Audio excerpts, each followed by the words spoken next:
Ghana's Education Minister, Honorable Haruna Iddrisu, has directed Ghana Education Service to ensure that effective immediately teachers use local languages as part of the medium of instruction in all Ghanaian schools.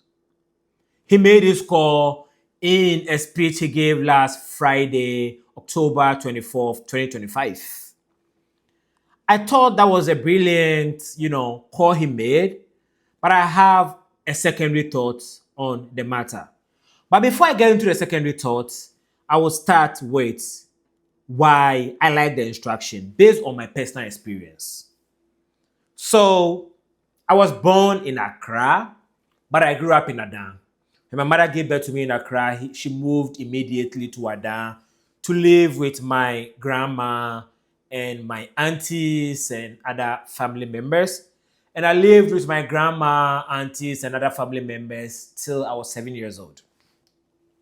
When I turned 7, my grandma said I was too stubborn. How do you say it in Chi? When you say she, how do you say when you say she in English? My eyes were too, I had too much fire in my eyes to be raised by women. So she asked my dad to come for me.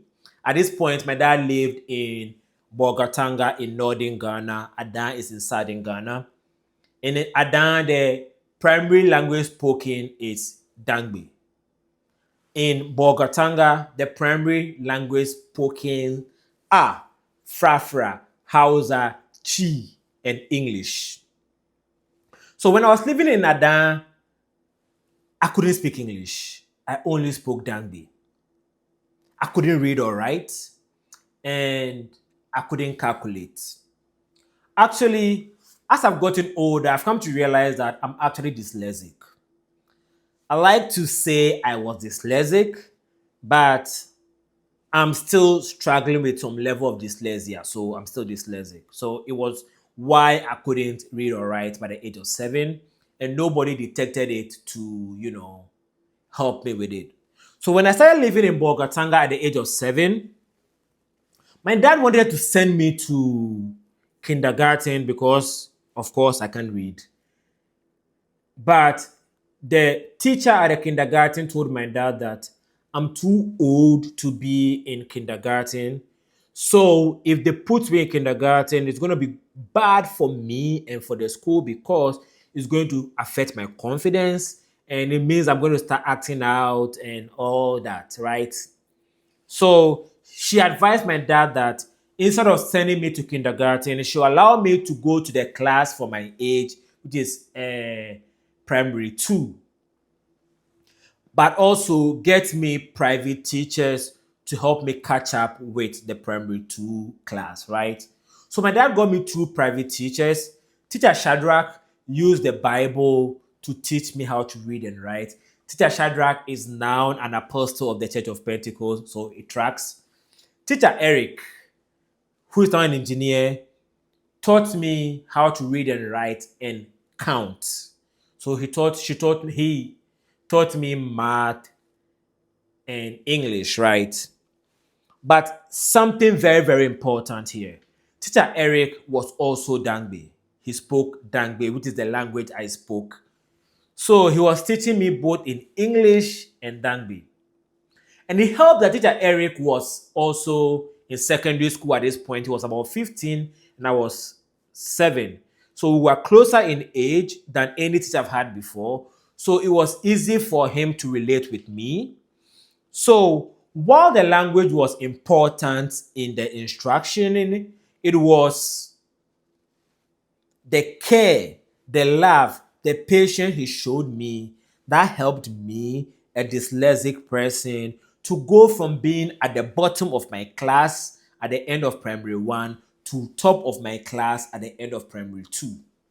Within a year, I was topping my class because I had somebody who understood that I had a special need and was patient enough to instruct me through my need to the point where it was no longer a need. When I got to primary 4, my dad once got me a private teacher, and I drove the teacher away because I told the teacher I didn't need a teacher anymore. And that is true. By primary four, I was reading above my grade level. So the teacher was wasting my time.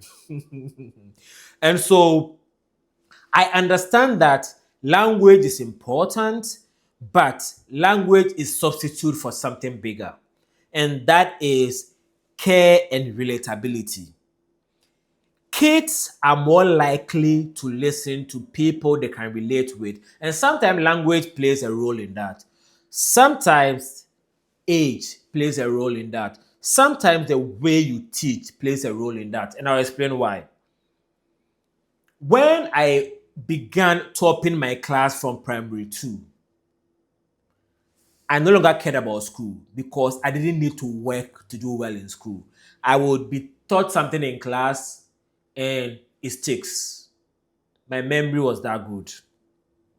So I began becoming a nuisance in my entire school from primary two to primary six. But in primary six, I had a good teacher who was not a Dangme. He was an Ashanti. Actually, he was from Ahafo, Mame Ahafo, in the Bro Ahafo region. Or maybe, what's they called these days? Anyway, and Mr. Siedu realized that I needed more responsibility because school wasn't challenging for me anymore. So what Mr. Siedu did was he taught me how to write poetry, which I began doing from primary six. He taught me about, the library, going to the library and all that. So I started reading library books between primary six and JHS one. I would read like 3 library books within 1 week. And also, he gave me the responsibility of addressing my class every morning.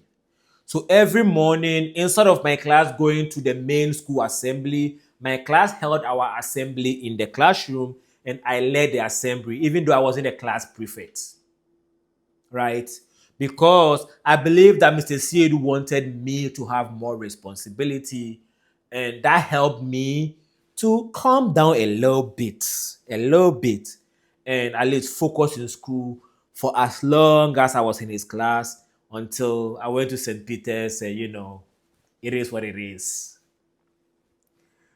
But my point is, Mr. Siedu didn't speak any of my local languages, but his care, his attention, Mr. Siedu punished me more than any teacher I've ever had.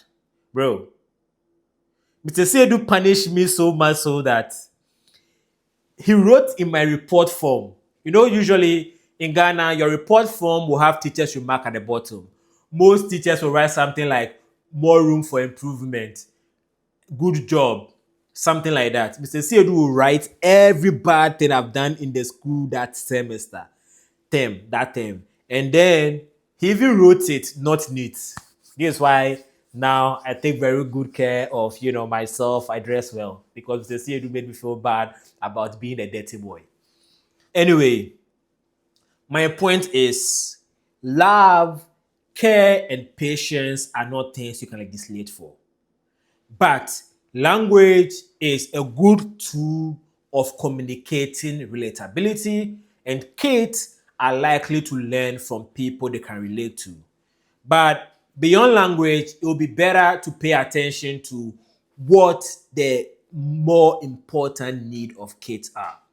Like I said, I was dyslexic, so having a teacher who maybe didn't even know I was dyslexic but knew I had some special needs that needed to be communicated to helped me a lot, right? So what is the role of mental health education in our education system? What is the role of teachers understanding why some kids are acting out? And here's the thing, I attended only public schools in Ghana. So the teacher who told my dad that having confidence issues is going to make me act out is somebody who was trained as a teacher in Ghana in public school system, but was smart enough to know this.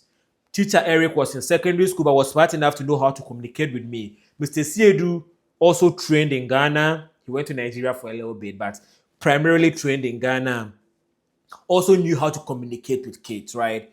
So at this point, while language is important, what I've learned in my years being in school is that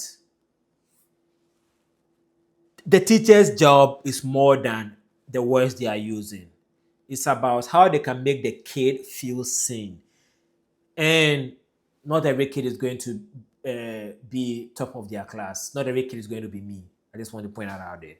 But the second part of what I had some confusions, right, about what the instructions entail. And I'll tell you why. From 1974 to 2002, local languages were the primary medium of communication or instruction in basic schools in Ghana. 2002, President Kufuor made English language the compulsory language of instruction for basic schools in Ghana. 2007, Kufuor walked back the policy he put out in 2002 because he realized that was a dumb policy. Not every kid can be taught in English every time. And in 2009, there was another policy, but I think under President Mills, that made it that from kindergarten to primary 2, 80% of your instruction should be in local language. From primary 3, it should be 50% local language. And from upper primary onwards, English is the primary language, right? And I believe that that policy by President Mills was a great policy, is a great policy, and it has, continued until date, right? And so I don't know what the minister meant by he's making the language compulsory when we already have something in the books to that effect. Sometimes when politicians are speaking, I don't know what they mean because we already have this policy in place. Does it mean that now he's moving it from 80% to 100%, from 50% to 80%, or, what does it mean by compulsory? Does it mean that now it'll be local language from kindergarten to university? What does it mean by compulsory? That is what I want to know. Because sometimes our ministers just be talking. So while it's a good policy, it is an unclear policy. I need to understand what the policy means.